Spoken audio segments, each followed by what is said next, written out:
Chai FM, your station of choice since 2008. Cafe Shachor Chazak. And you know what it says? Yihiyeh beseder. It will be okay. Well, I'm not sure it'll be okay for everybody, especially people at Al Jazeera.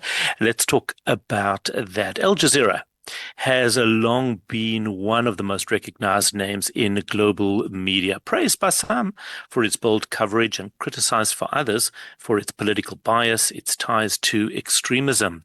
Well, in recent years, mounting reports and intelligence assessments have linked the network to ideological alignment with the Muslim Brotherhood and even to providing a platform for groups accused of terrorism. Today we are joined by Irina Zuckerman. She's a US-based human rights and national security lawyer, and the idea is to help us unpack the complicated relationship between Al Jazeera, the Muslim Brotherhood, and these troubling allegations.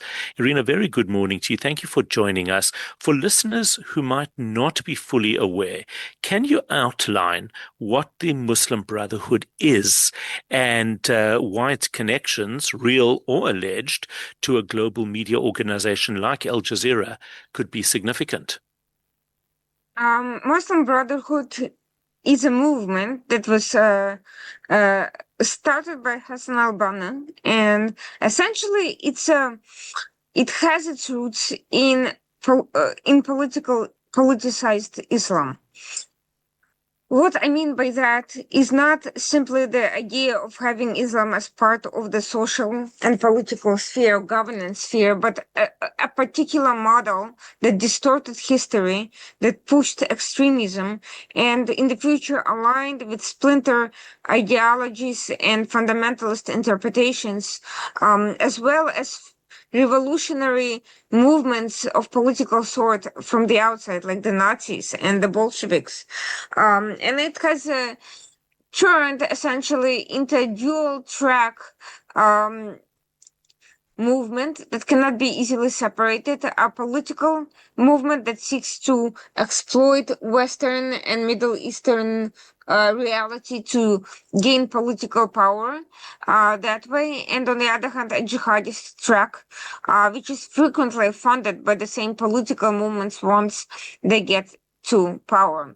Muslim Brotherhood plays on the idea of the so-called social jihad, essentially using charitable contributions and social assistance for the needy to gain populist favor with the public and to propel themselves to power. Once in power, however, they generally become corrupt and essentially exploit the political system for their own gain rather than to improve society, as one can expect from a movement based on extremely confused mixture of politics and pseudo-religious fundamentalist rhetoric and ideas. How long has it been around? When did the Muslim Brotherhood become an organization with the power that it does have today? Well, the Hassan al-Banna's work dates back to the 1920s, and the organization has evolved all the time. But the roots of it go back to a variety of different loosely held movements, and at times it also made alliance with other seemingly separate Islamic fundamentalist groups like the Salafis.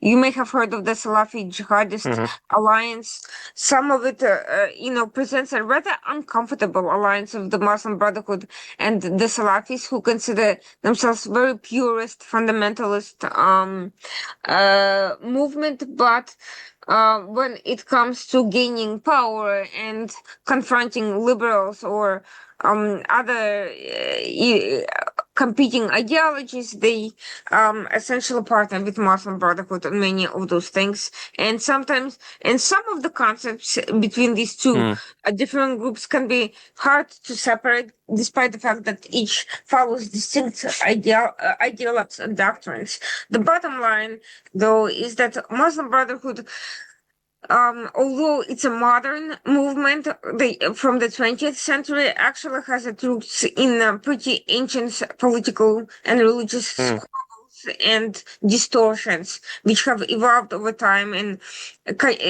there's been a continuing struggle within Islam for the soul of the religion for centuries. So that is not new. What's new is how it was actually retrofitted into this political shell that can be used effectively to gain power. And that's the new foundation that Hassan al-Banna brought to it. And that's why it's important to understand if there are links between the Muslim Brotherhood and Al Jazeera. What evidence exists of Al Jazeera having an institutional or ideological links to the Muslim Brotherhood?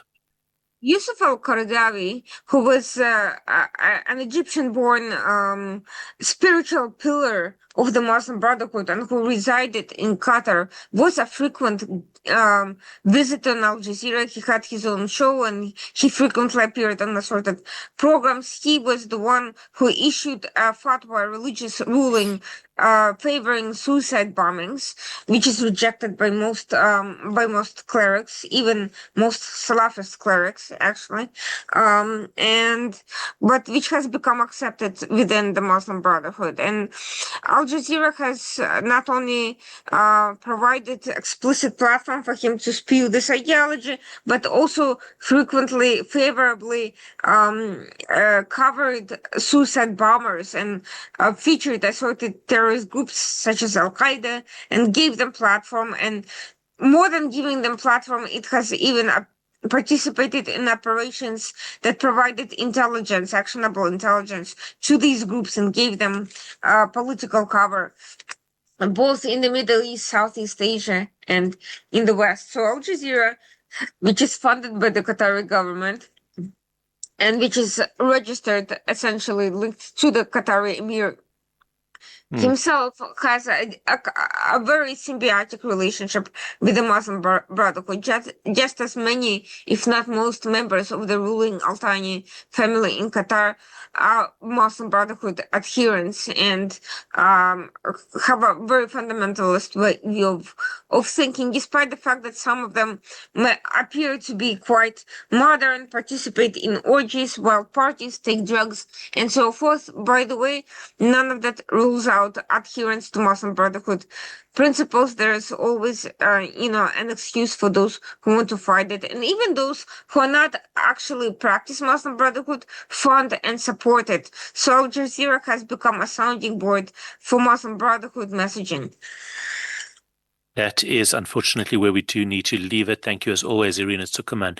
It is 6:45. I'm Howard Feldman. This is your Morning Mayhem. It's 101.9 High FM.